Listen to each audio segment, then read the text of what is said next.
This is the MyHeart.net podcast. This show is produced by Dr. Philip Johnson in conjunction with VitalEngine.com.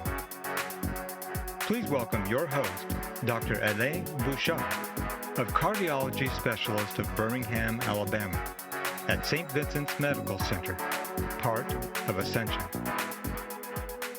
Welcome to our podcast on MyHeart.net on the rising star, the factor 11, how it is a promising anticoagulant for the future.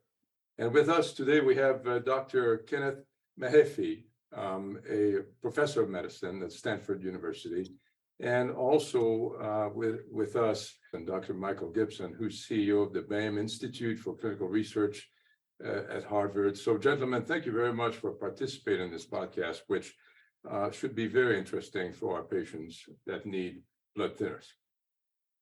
Thanks for having me. So we'll try to talk today about how the body makes blood clots in the first place and why is it important for us. We'll talk after that about how sometimes a blood clot is abnormal and can be dangerous to us, and what are the mechanisms or ways that we could actually treat blood clots. Finally, we'll talk about two clinical situations. The first one will be atrial fibrillation. We'll discuss that with Dr. Mahaffey. And then we'll finish up by how blood clots can be very damaging and can be very dangerous in the setting of an acute coronary syndrome or a heart attack after a heart attack with Dr. Gibson. So let's start, Kenny, let's start with you. And tell us a little bit, what is factor 11 and why does the body need to form blood clots? Yeah, exactly. There is a system in our body called the coagulation cascade or coagulation system that is there because if we cut ourselves, we need to stop the bleeding. And the way our body stops the bleeding is forming blood clots, or the medical term is a thrombus. And that coagulation system has a series of factors that all interact with one another to form the blood clot. Very important, as I've said, when we hurt ourselves or cut ourselves, but it can also be detrimental when the blood clots form in places or at times when we don't want them to. That's very good. Let's talk about that a little bit more, Michael. Let's talk when a blood clot is not normal. We know that blood clots kill people. It's probably responsible for about a quarter of the deaths, worldwide whenever it occurs. Blood clots in your lungs, in your coronary arteries, creating a heart attack, or sometimes with a stroke. So, what is the role of factor 11 in that situation? And is there a way to actually uncouple the risk of bleeding with the risk of the blood clot per se? Yeah, well, a lot of us went into cardiology because we were, scared to memorize that whole blood clotting cascade that Ken just described. But, there are good clots and bad clots. And the good clots are the ones that prevent you from bleeding, as Ken said. That's mediated by what's called the extrinsic pathway. But then there are the bad blood clots that you described, Elaine, which are the ones that form inside blood vessels. And that is where that factor 11 lives. It lives over on the side of the clotting cascade of the bad clots. And what we're doing by inhibiting factor 11 is we're allowing the good clots to form and preventing over on the other side, on the intrinsic pathway side, the bad clots from forming. We have some examples in nature. When people hear the word hemophilia, they get very scared about bleeding, but there's different types of hemophilia. There is a type of hemophilia where you have factor 11 deficiency, where you don't bleed that much. You don't bleed really much spontaneously, but you don't have strokes or clotting events. And that's what we're trying to mimic. We're trying to mimic nature in that regard. That's great. Well, let's talk about the clinical situation, Kenny. If we could pursue with a discussion of anticoagulation and AFib. We know that AFib is so prevalent, particularly when we're older. I mean, there's almost 10% of the population after the age of 65 that has atrial fibrillation. So we've been preventing stroke with anticoagulation. And years ago, obviously, we had warfarin or Coumadin. Of course, for patients with a prosthetic mechanical prosthetic valve, that's the only option that we have. But for the other patient, we have a lot of options. But all of us, are a fear of bleeding and having our patients bled. And I think if we've been in practice long enough, all of us have had patients that have had intracranial bleed, that have had to have surgery, burr hole to evacuate a subdural, or sometimes even, unfortunately, have lost patient because of that. So 15 years ago, we started having these direct anticoagulants like the DOACs, and the rivaroxaban was the first player. 3 years later, we have apixaban or Eliquis, and really it's changed the landscape for our patients with AFib. We can reduce the risk of stroke to maybe 1.5% per year, but we still have the problem with bleeding, particularly in the elderly or patients with renal failure. So how do you think factor 11 could help us change the landscape in patients with AFib? And what are some of the preliminary data that we have that could make us feel good about preventing a stroke while reducing the risk of bleeding? And where do we go from there? What are the current trials ongoing on the factor 11? Yeah, you've laid the landscape very nicely, that there are millions, if not tens of millions of people with atrial fibrillation. And in atrial fibrillation increases our risk of stroke. And the challenge is that when people have strokes with atrial fibrillation, they are often very large strokes.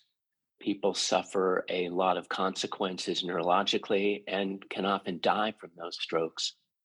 The challenge that we have in clinical practice today is, even though we've made tremendous advances in the management of atrial fibrillation, and we have new blood thinners that have been available for only 10 or 15 years, there is still the concern that when you take these blood thinners, that there is an increased risk of bleeding. And the trials show that for many of the drugs and specific types of bleeding.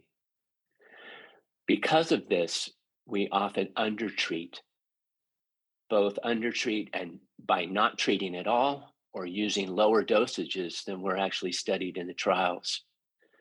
So drugs in the future, perhaps factor 11, that may decrease the chance of clot forming with atrial fibrillation and the subsequent stroke, but not increase the risk of bleeding, or perhaps even decrease the risk of bleeding, would be really important, both for clinicians that are working with patients and patients and their families in shared decision-making about the best way to treat this disease. Well, we're fortunate because there are a number of factor 11 inhibitors or drugs that block factor 11, as Michael described, that have started to go through clinical trials. We now have trials in people who have had knee surgery who are at risk for blood clots forming in the legs. We have had trials in people who have had strokes. We have had trials in people with atrial fibrillation and trials in people with heart attacks or acute coronary syndromes. All of these trials were relatively small. They are called what we call phase 2 clinical trials. They are for us to understand the drug, understand what dose may be the best dose to move forward with. But I think they've shown us some very important things. One, that the factor 11 inhibitors can potentially either have a similar amount of bleeding or less bleeding than the drugs that we are using to typically treat these conditions that have been studied so far.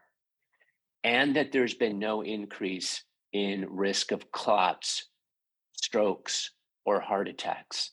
So very promising data from this early work that's now laying the foundation for large global phase 3 definitive clinical trials with some of these factor 11s. There are several trials, as you mentioned, and what are the current ones that are you involved right now, if I can? Yeah, I think there are two large factor 11 programs that are moving forward in atrial fibrillation space. One is the Oceanic program that is being sponsored by Bayer Pharmaceuticals. And there's a second large program that I'm personally involved with, and that's the Librexia program that's sponsored by Janssen Pharmaceuticals and Bristol Myers Squibb. So this is kind of a pill that you give the patient, or is it an injection? Or? The factor 11 inhibitors that are being studied in both of these large programs, these are programs with 15 to 20,000 patients planned to be enrolled all over the world. These are both pills, oral pills that you take on a daily basis. Terrific. Sounds very promising, and I can't wait to get started actually in enrollment. Michael, let's move to the field of acute coronary syndrome or heart attack. I mean, I think I can't think of any other investigators that have done so much work in that field. I feel like you're like the father of the research in acute coronary syndrome, from the time of thrombolytics to the TIMI flow to so involved in the post-MI secondary prevention and how can you prevent another heart attack. So I think this is very, very important. If we take a illustration of a patient with a heart attack, I mean, currently the best treatment is they come quickly to the hospital. We reopen the artery and the artery that was closed by a blood clot, we reopen it with a stent, and we treat our patients with aspirin and an antiplatelet medication, whether it's clopidogrel or prasugrel or ticagrelor. And the patients usually do pretty well, and they feel like they're already on 2 anticoagulants. But over the years, particularly in the last 10 years, you've done a lot of research, and you've been a proponent for adding a third anticoagulant to really reduce the risk of another heart attack, or sometimes even to reduce the risk of stroke. So what is the data that really kind of makes you feel like we need to go a step further and add a third anticoagulant in the patients after a heart attack? What is the current studies that you're involved to study that, and particularly the ones involving the factor 11?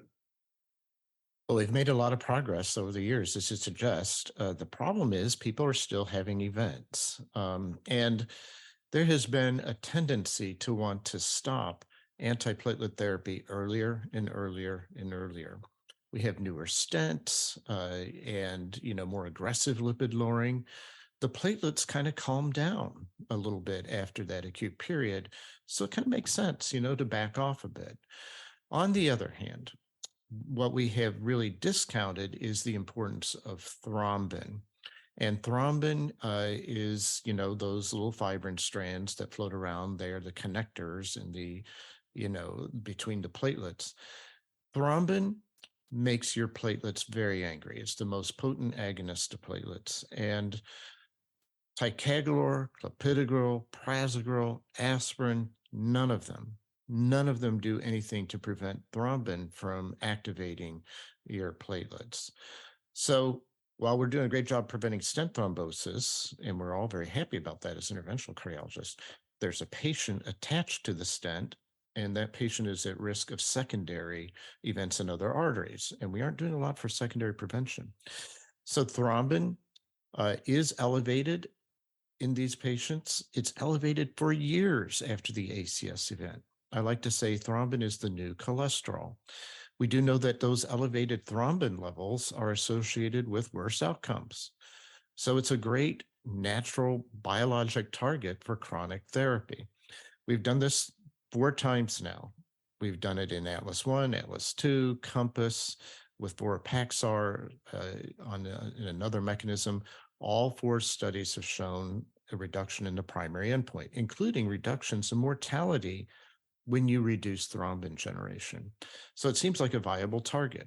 Now, on the other hand, people don't like bleeding. And we did see an excess risk of bleeding when you added rivaroxaban on top of dual antiplatelet therapy. I will note the increase in bleeding was similar to the increase in bleeding that you see with ticagrelor over clopidogrel, 0.6% per year major bleeding. But for some reason, people wouldn't tolerate that in our treating community. So we need something safer. That's where factor 11 inhibition comes in. It does look like from some of the data Ken mentioned and other preliminary data that we can inhibit those bad clots within the arteries, but preserve hemostasis, the good clots. And that's why we're so excited. The hypothesis seems valid that inhibiting thrombin will improve outcomes. We've done that 4 times now. Now we're just going to show, hopefully, that we can do it safely. And that's the promise of factor 11. What are the current trials that you're involved, Michael, to study exactly that question? Well, I only know what I'm really doing, and that's a trial of a drug called milvexian, which is one oral twice a day factor 11 inhibitor after an MI. There may be some other approaches to this by other companies. Bayer has tabled their efforts right now. Doesn't mean they won't go back. So we'll see what emerges. Pretty exciting. I think factor 11, a new rising star. And with all these clinical trials, ongoing, and I think for the patient, particularly the patient participated in the clinical study, first of all, we want to thank you, for this. I think you're helping us advancing the science and making it, better medicine for the patient. You're helping potentially not only yourself, but also all the other patients out there. But make sure that you follow up, with your doctor and follow up with the clinical nurse and as well as the research nurse, because every patient is so important. And I know Michael stresses that a lot. No patient should be left behind or unaccounted for, because we want to make sure that the drugs that are being studied are safe and make sure that we have, a good medication to offer our patient 5 to 10 years from now. Yeah, I like to say that a patient who goes missing, it's worse to have that patient in the trial than not have enrolled them. It really penalizes us when we go to look at the data. So we were going to redouble our efforts to make sure we get people in the trial who are going to stay in the trial. People who signed up for the study signed up with the idea that we're going to answer the question. If people drop out, it makes it really hard for us to answer the question. So we've really redoubled our efforts to make sure we get really good follow-up in these trials. Well, gentlemen, I want to thank you very much. Kenneth Mahaffey and Mike Gibson, a great collaboration between Stanford and Harvard, and really quite exciting to be enrolling patient, participating in the research. Thank you, folks. Well, thank you for joining us. I mean, we really appreciate your efforts. Thank you so much. To learn more from our team of cardiologists, please visit us at MyHeart.net. You can also follow us on social media by searching MyHeart.net on Facebook and Twitter. And be sure to subscribe to this podcast so you don't miss our next episode.